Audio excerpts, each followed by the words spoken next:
Blessed Geza came out and said, fellow Zimbabweans, I am calling for a demonstration for us to protest against the current president, Emmerson Mnangagwa.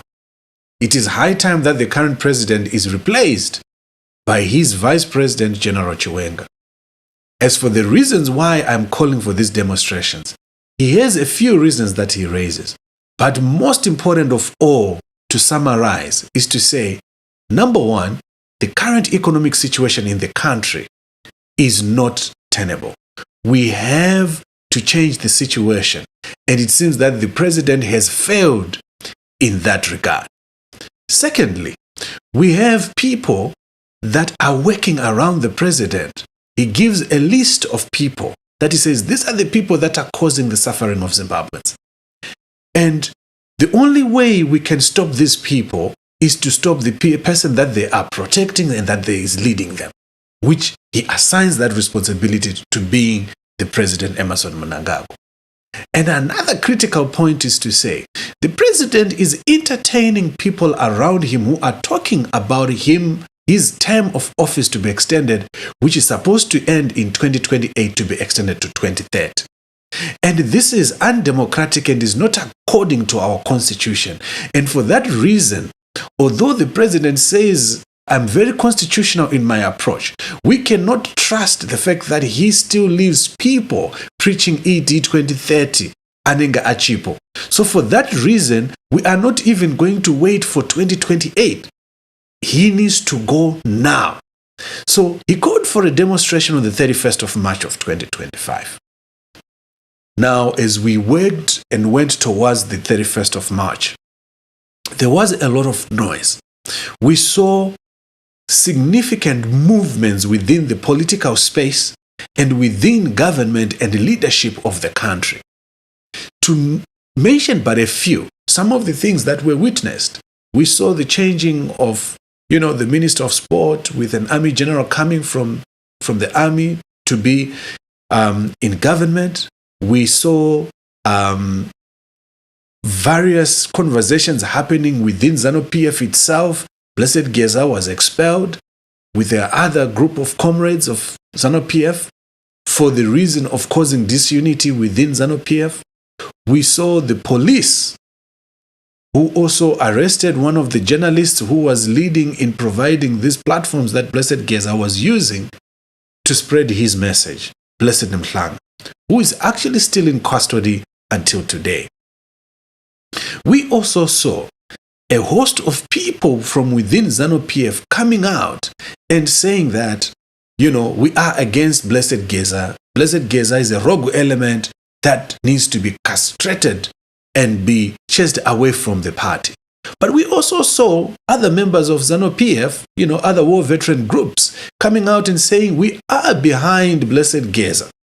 And we are behind this drive to get the current president to leave office. We also noticed, people that were former ZANU-PF heavyweights who are currently outside of ZANU-PF trying to make their way back into the sphere, the likes of Xavier Kasukuwere coming out and speaking around all these issues. So the groundswell was there, but there was also clear demonstration from the security forces, especially the police. A lot of, media releases were being given saying, cars with no number plates, people would be arrested. A lot of things that some of them, they are always illegal anyway, but they were being re-emphasized specifically to deal with this approach of a demonstration that was coming up. So the demonstrations came the 31st of March. We saw a massive stay away across the major cities in the country. People didn't really demonstrate that much, but people stayed away from the business centers. It was actually quite interesting to see some of the streets, in Harare to say, actually these streets can be this clean in terms of, this is actually the structure of the streets, because there's always a lot of informal trading, a lot of people walking around and moving around, a lot of taxis and minibuses and, combis all over the streets, such that at times it's actually difficult to figure out actually what do these streets look like in the absence of this buzzing business activities that people take place in. So we notice that it was a massive stay away. In terms of business, it was definitely not business as usual because people did not go into work. People did not go in to do the businesses that they usually do. Later on in the day, of course, there were outbursts of demonstrations from place to place, but most of these were controlled by the police and people were dispersed. There is no significant violence that could be said was witnessed. So there is some bit of confidence that came from it that a lot of what happened was not violent. At the same time, there is quite a significant number of people who also got arrested from the demonstrations for reasons that differ from place to place. But the bottom line is they were getting arrested because they were demonstrating, and they've been getting legal assistance and support, across the country. In terms of the response, we have got circles of the Zimbabwean society, especially within mainstream ZANU-PF, its leadership, that came out and said, look, Blessed Geza was just blowing hot air. There's no strategy. No one is listening to him. These demonstrations did not materialize. People can go back to work and do work as usual. We see Chris Mnangagwa talking about this was a success of our police force, showing that they are able to actually contain violence and to contain, public order policing within the country. But Blessed Geza comes out and says the demonstrations were actually a success. Of course, in execution, they ended up being stayaways, but it's understandable under our circumstances in the country. People actually listened to what I was asking them to do. And as a result, he thanks Zimbabweans and says, Zimbabweans, this was a success. I'm going to come back and tell you what is the next step. What do we do from here? He comes back later and says, there's a change of strategy. We have done the demonstrations, which is the first part of this process. And from now here on, we are changing the strategy, and the strategy is we are going to now deal with the president, not from the streets, but through parliament. Not only is the change moving from doing this in the streets into parliament, but the other change is that we are also changing the reasons and the nature and way in which we are going to execute this. The reason that we are now using is that actually the president is not well. He is a sick man who is not still having capacity to continue leading this country. He is actually incapacitated to continue as the president of the country. He is not doing well. He has some form of dementia. So for that reason, we are going to rally up support from within parliament for people to impeach the president. We need to let him go because he is no longer with capacity to continue leading this country moving forward. So we see a change of approach. Number one, from the streets approach to the parliament approach. Of course, when you go into the parliament approach, a lot of the people that are being accused to be the ones who are supporting the president and who are being used by the president or using the president, using each other by Blessed Geza to have this suffering to Zimbabweans, there are a lot of them, they are within parliament anyway. So this is to say, Blessed Geza is saying he has to cause a specific rift to get sufficient support within parliament for parliament, both houses, to impeach the president. I will not try to be a legal expert and explain how this impeachment process goes, but at least we know that you need the majority of the people in both houses to actually say we need the president go. There's a lot of technicalities that go with it. Now, so what this says based on where we are now, Blessed Geza is saying in terms of street protest, in terms of an uprising, in terms of demonstrations, we won't push that further.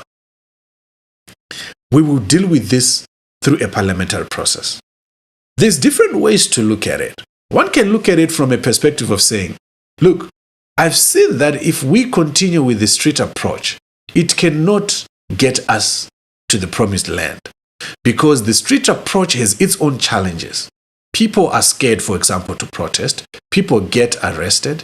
Maybe it's him saying that we do not have the support like we had in 2017 when the army was part of the force that protected people as they protested against Robert Mugabe towards the tail end of Robert Mugabe. And that's what led to Robert Mugabe leaving office. So maybe this is an admission. But at the same time, it could mean that, look, we know part of the international community regionally and the optics that comes from demonstrations pushing the president out. It will always be called a coup. And we don't want to be tainted by that terminology. We know that we have support within Parliament and we will follow an impeachment process through Parliament to actually change the president. So if there is support of such an approach, it's a more sanitized approach than the approach of going through the streets. It's also an approach that most probably would have very minimal casualties in terms of lives that could be lost through the process. So it could be too early to just write off Blessed Geza and his strategies, to just write off the objective that was to be achieved through the demonstrations. It could just be a real change in strategy. But by looking at most of the people who are within cabinet and senior government positions, the people in business who are doing well under the current administration, it would be really interesting to see who within Parliament or within top politicians is going to come out to support Blessed Geza's approach. We have seen Songezo Shabangu, who is the leader of the CCC, right?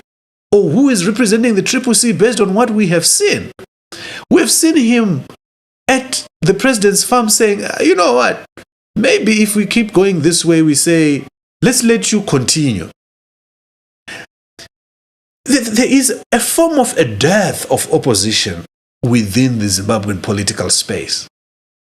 Or maybe outside of Parliament, it's even better. In Parliament, opposition is a little bit questionable. So it actually means if this new strategy is to work, it actually rests upon people within ZANU-PF standing up against their own president. And there won't be any form of hiding from it. The other thing is, this process is not an overnight process. It's actually then a process that one would say you expect the president to fold his hands and wait and see all these processes taking place without doing anything outside of a parliamentary process to deal with those elements that will be showing that they are going against him. So it is quite a bit of a stretch to imagine it working. But there is chances of it working. Because we have seen in the past that people can be standing and, clapping hands for the president, having rallies and saying we are supporting our president, and everything. And overnight, majority of those people switch sides and say, we knew that this president was not right for us. We witnessed that towards the end of Mugabe's era. So, based on that experience, you can't write it off. Because majority of us, anyway, do not know what else is being discussed behind closed doors. So, it will be interesting to see where this goes, to see what the ultimate outcome ends up being.